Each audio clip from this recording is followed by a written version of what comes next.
Was your student approved for federal student loans through their financial aid package? If so, it's critical that you understand what the different types are and how they work. In fact, we've even found one family where their student borrowed $13,000 that they thought was debt-free money, but now he has to pay back. So we want to make sure that if your family is utilizing this debt-based money to pay for college, that you know everything you need to know, including what the difference is between subsidized and unsubsidized loans and so much more. Now, don't forget to click the subscribe button because every single week I'm releasing a new strategy to help your family avoid even needing these student loans in the first place, or maybe to replace them if you already had to borrow some. Hello, my name is Jocelyn Pearson, and I'm founder of the Scholarship System, where we redefine paying for college to help families avoid student loans. Now, that said, of course, we still have to make sure that if your family is utilizing those, I want you to know that you understand fully what your student is signing up for. So let's go ahead and begin. So what kind of loans are out there? Well, first is federal student loans. So these can also be called Stafford loans. That might be what you're seeing on a financial aid package. And there are two different kinds primarily that are used. One is subsidized student loans. The other are unsubsidized student loans. You can also find parent plus loans, which is where a parent would be co-signing. Actually, you are taking out this debt money. I'm going to explain the difference between all of these in just a little bit. Then, of course, there are private student loans. So this is by outside companies that I can link to our blog where it can help you decipher between those as well. But those are the main different types: unsubsidized, subsidized, parent plus loans, and then private loans. Now, like I mentioned earlier, a lot of times these student loans are worded as an aid award. So it makes it seem as if that award would not be debt. So if we don't know that Stafford means a loan, that Stafford means debt, then a student can easily just accept their entire package, and next thing they know, they're borrowing thousands and thousands of dollars that maybe they didn't even need. So this can be a little tricky depending on how your school, how your student's university words what they are giving to your student.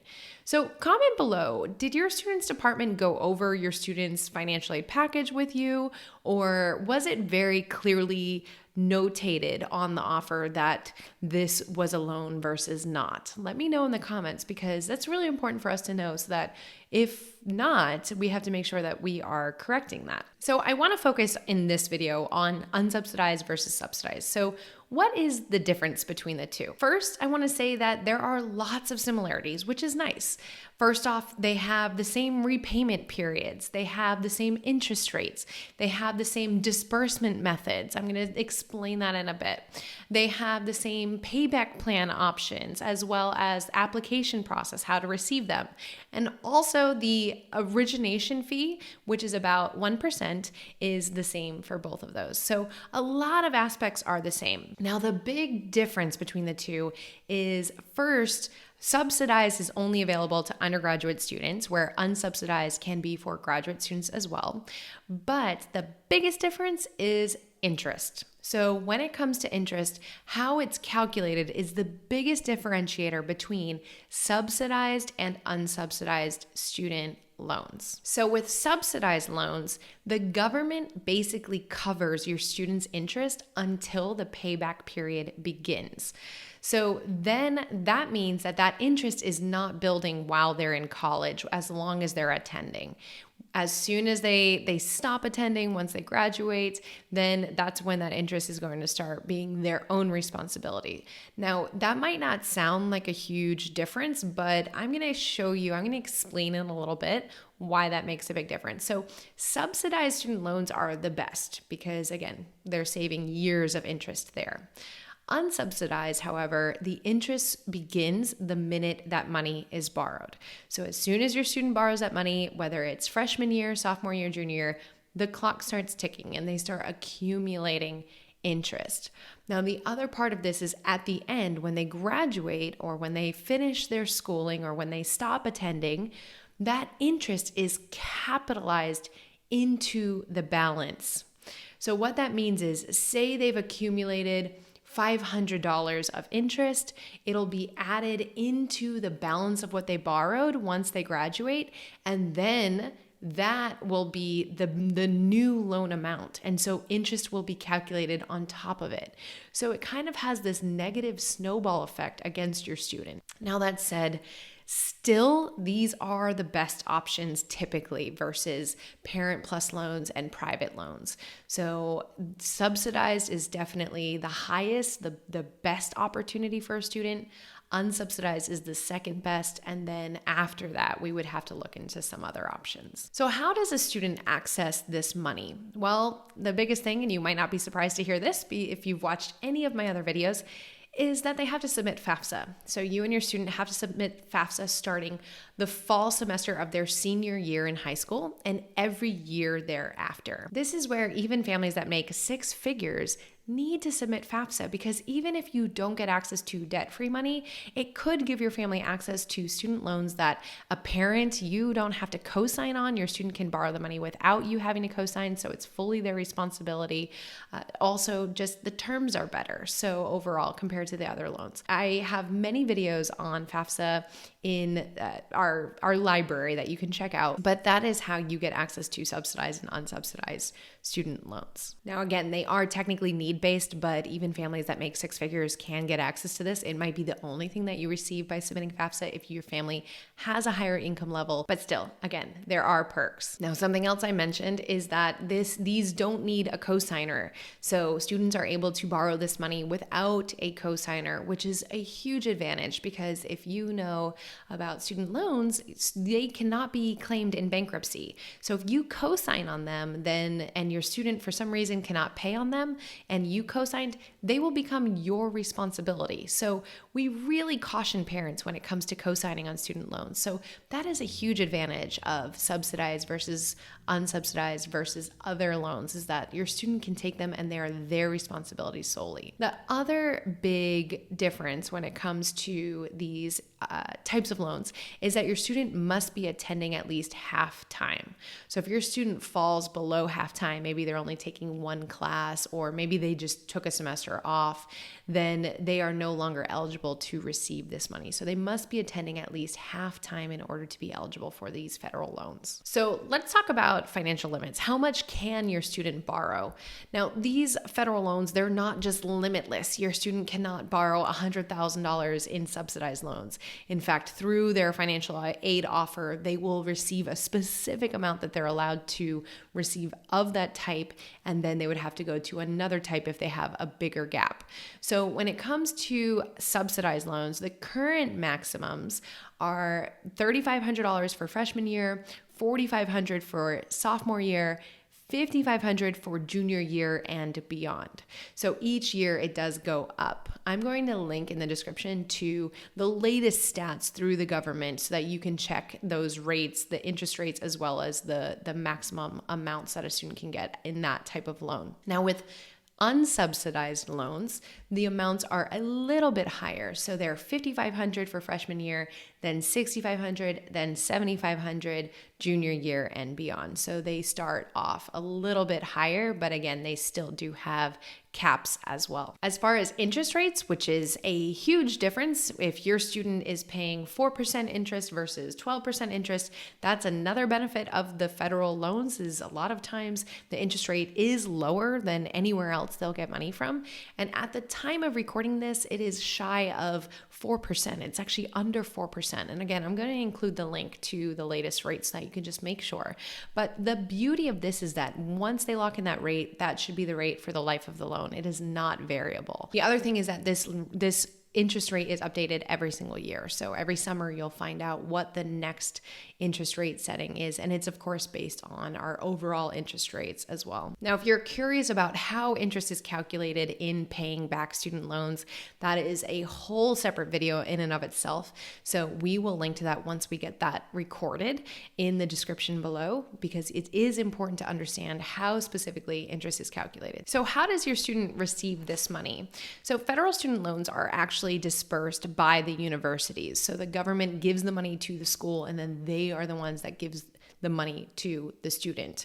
So what typically happens is they will see when they log into their bill portal wherever it is that they would pay their bill and see their financial aid package, they should see basically a credit balance option that is labeled with these student loan amounts. So then your student would have to accept them through their online account. So they would say, yes, I accept, give the money to my account so that I can pay my bill with it. Does your student have to borrow all of it? The answer is no, okay? So please do not think that your student has to take the entire balance of what they're approved for.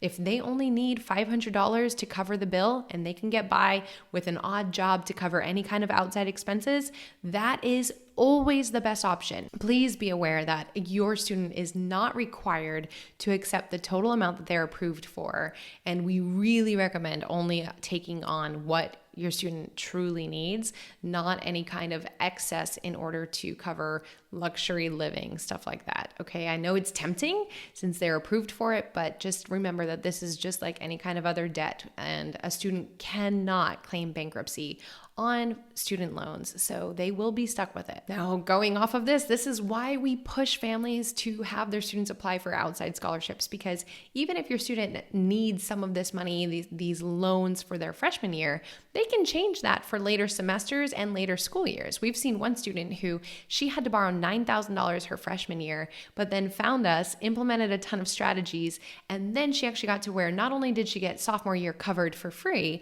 but junior year, she received an overage check of debt-free money, which is incredible. So the good news is that you can change this path as your student goes throughout college if you work with them and push them to do these outside scholarships. So if that is something that your family is interested in, I'm going to link to a free training below in the description. There should also be a pop-up somewhere here on the screen that can take you to where you can register for that. And in that free training, I cover exactly where to find these outside scholarships that your student can use at their university. They can do this all 4 years or beyond in college, however long they're there. In fact, my final check I cashed was on my way home from college graduation. So don't miss out on that free training. Again, the link is in the description below. Now, some of you might be thinking, okay, if we take out this money, when does it have to be paid back? Are they responsible for making payments while they're in school, or does it wait until they graduate? The good news is it does not have to be paid back until 6 months after either graduating from college or falling below that half enrolled threshold. So if your student decides to take a year off, it can trigger them needing to pay on whatever loans they've borrowed if it's more than 6 months. Now, of course, this is a little bit different. At the time of recording this, we are still in the frozen payback period due to COVID. That will last until January 2022. After that, then the payments will begin again, interest will begin again, everything will be back to normal as far as we know. So the students have been quite lucky over the last year and a half or so in the sense that they have not been accumulating interest, nor have they had to make any kind of payments. But again, that will be ending January of 2022. Now, some of you might be thinking, well, that student that received an overage check by her junior year, could she have paid back the $9,000 with that overage check? And the good news is that federal student loans do not have any kind of penalty when it comes to paying them back early. So your student can start making payments even throughout college if they wanted to. In fact, a lot of families, when it comes to unsubsidized student loans where the interest is building from the beginning, they actually pay the interest as they go. That way, when their student graduates from college, they don't have an extra amount of interest that's going to be added to their balance. They just have what they borrowed that they have to make payments on. So this is something that is absolutely not only allowed, but it's encouraged, and your student would have no kind of penalty for doing that, for making either interest payments or just early payments in general, or maybe even completely paying it off if your student got to the point where they got an overage check for school from debt-free money that they didn't need to pay back. So paying it back early is, there's no penalty for that. So there you have it. We've discussed the different types of loans that are available. We've discussed how interest works, what's the difference between subsidized and unsubsidized, and so much more. So if you found this helpful, make sure that you click the thumbs up button as well as the subscribe button, because again, every single week you're going to get a new strategy on paying for college so that your student doesn't have to take these student loans out, or maybe they can replace these student loans with debt-free money. Now, don't forget about that free free training in the link below. Remember that we will cover exactly where your family needs to find these outside scholarships so that your student can start working towards that debt-free education and not have to take out this student loan debt. All right, I will see you in the next video.